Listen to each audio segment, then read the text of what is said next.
এই গাছটা দেখে মনে হতে পারে যে কেউ হয়তো বা ফুলের সৌন্দর্যের জন্য গাছটা লাগিয়েছে, কিন্তু না, এটার নাম হচ্ছে পার্থেনিয়াম।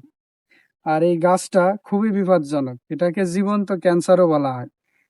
এর ফুল বা এই গাছ যদি শরীরে লাগে তাহলে চুলকনি, শ্বাসকষ্ট বা অনেক ধরনের রোগের কথা বিজ্ঞানীরা বলেছে।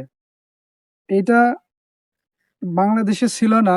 এই পার্থেনিয়াম গাছটা আমাদের বাংলাদেশিরা যখন বিভিন্ন হাইব্রিড জাতের গম, ভুট্টা এগুলো আমদানি করে, তখন তার সাথেই নাকি এই বীজ চলে এসেছে, এবং এটা খালি জায়গা, যে জমি চাষ করা হয় না, রাস্তার পাশে এইভাবে হয়ে থাকে।